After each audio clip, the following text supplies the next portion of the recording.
Teman-teman, kita bacakan terlebih dahulu Quran surah ke-2 Al-Baqarah di ayat ke-33. Dimohon pada teman-teman yang tersambung melalui kajian ini untuk membiasakan setidaknya setiap malam Jumat agar ada mushaf atau perangkat terkait sehingga kajian kita bisa terkoneksi satu dengan lainnya. A'udzubillahi minasyaitonirrajim. Bismillahirrahmanirrahim. Qala ya Adamu anbi'hum bi asma'ihim. فلما أنبأهم بأسمائهم قال ألم أقل لكم إني أعلم غيب السماوات والأرض وأعلم ما تبدون وما كنتم تكتمون.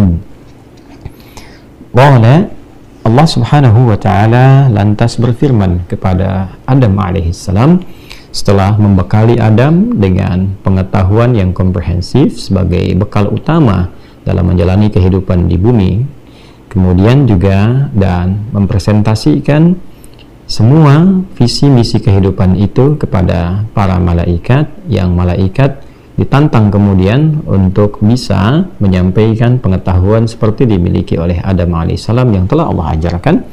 Maka mereka mengakui, dan tentu di sini menunjukkan pengagungan pada Allah subhanahu wa ta'ala dengan dasar kepatuhan bahwa Maha suci Allah dari segala sifat-sifat yang tidak sesuai dengan kebesarannya, dengan keagungannya. Qalu subhanaka la ilma lana illa ma 'allamtana.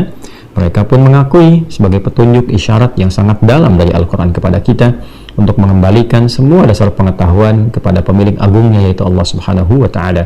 Tidak ada satupun pengetahuan yang dimiliki oleh para malaikat. Mereka mengatakan la ilma lana illa ma 'allamtana, kecuali apa yang telah Allah ajarkan, Allah titipkan kepada mereka. Malaikat yang pernah saya sampaikan di pertemuan yang lalu dicipta oleh Allah dengan dasar kepatuhan saja, dengan jiwa takwa, punya spirit kebaikan dan tidak mengenal salah.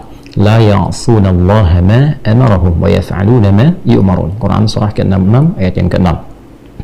Tidak punya bakat maksiat dan menjalankan tugas dengan sempurna sesuai dengan tupoksinya. Itu pun masih memberikan pelajaran kesadaran mendalam kepada kita semua bahwa semua pengetahuan yang diberikan, yang merasa dimiliki, hakikatnya adalah milik Allah subhanahu wa ta'ala yang dititipkan, yang diajarkan.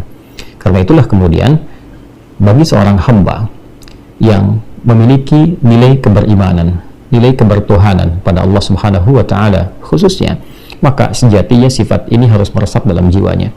Merasa sebesar apapun, sedalam apapun ilmu yang Allah titipkan, harus punya kesadaran mendalam bahwa semua ini bukan dilandaskan pada ikhtiar makhluk, tapi lebih kepada titipan atau pemberian dari Allah subhanahu wa ta'ala. Karena itulah konsekuensinya, semakin berilmu seharusnya semakin patuh. Kan kita punya asas terima kasih. Saat menerima kita memberikan kasih, saat diterima kemudian memberikan kasih, kita mengucapkan terima kasih. Nah, dalam konsep keagamaan itu disebut dengan syukur. Artinya semakin diberi semakin bersyukur, harusnya kan demikian. Itu sudah standar dalam kehidupan demikian, apalagi dengan Allah subhanahu wa ta'ala. Karena itu ketika seseorang diberikan oleh orang lain misalnya, walaysa kamitslihi syai', setidaknya dia mengucapkan terima kasih. Nah, adab yang sama, bahkan lebih tinggi daripada itu, akhlak kita kepada Allah ketika diberikan sesuatu, hendaknya kita berterima kasih kepada Allah, jalannya dengan bersyukur. Itu yang diajarkan di Quran surah ke-14 Ibrahim, kan ayat yang ke-7, ya. Wa idza adzana rabbukum la in syakartum la azidannakum. Dan bersyukur ini jangan hanya dipahami nikmat berupa harta benda, tidak juga. Jangan hanya dibatasi pada anak-anak yang sehat misalnya, ya, tidak sebatas demikian. Ilmu pun disyukuri. Nah, bagaimana mensyukuri nikmat pengetahuan yang terus Allah tambahkan? Baik itu dengan gelar, tanpa gelar. Ketika ilmu bertambah, seharusnya itu menjadikan dia merasa bersyukur kepada Allah karena diberi. Tadi kesadaran yang tadi, ya, bukan karena kemampuan dia semata untuk mendapatkan pengetahuan, tapi Allah yang berkehendak untuk menitipkannya. Kalau Allah nggak berkehendak, sehebat apapun berikhtiar seorang makhluk tidak akan mendapatinya. Ya, betapa banyak orang belajar keras, luar biasa, ya, tapi Allah nggak berkehendak karena melihat kemaslahatannya bukan pada orang dimaksud. Dia berhak mendapatkan yang lain, ilmu yang lain bukan yang itu. Allah titipkan pada yang lain. Ketika diberikan oleh Allah kepada si fulan, seorang hamba, maka adabnya dia berterima kasih kepada Allah dengan cara bersyukur.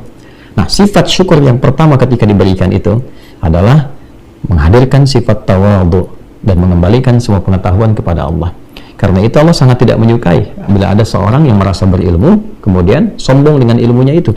bahkan tingkat kesombongannya berada di puncak sampai tidak mengenal Allah, atau mohon maaf, tingkat kesombongan dengan pengetahuan itu sampai menentang Allah. Inna'udzubillahi min dzalik, ya. Nah, ini mendapatkan satu kecaman yang luar biasa, dan ini penyakit iblis yang pertama. Ketika merasa punya pengetahuan, ya kan? Maka dengan pengetahuan itu dia sombong, aba wastakbar. Nanti ayat 34 nya kita lihat, dia merasa enggan hormat kepada Adam atas perintah Allah karena merasa sombong. Ya, maka Allah haramkan kesombongan itu, ya, apalagi bila itu dilekatkan kepada seseorang yang merasa punya pengetahuan, seperti kasusnya Qarun.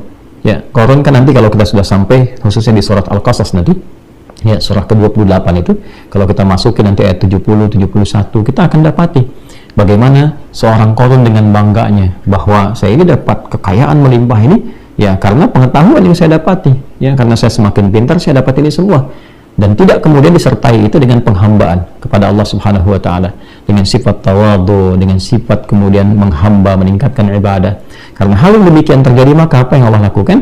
Allah memberikan pelajaran, ya, dengan menghadirkan likuifasi, ditelan semuanya, supaya semua menyadari bahwa seluruh apa yang didapati oleh Qarun itu sejatinya adalah titipan dari Allah Subhanahu wa taala yang harus membangun nilai-nilai ketaatan dan ketakwaan kepada Allah.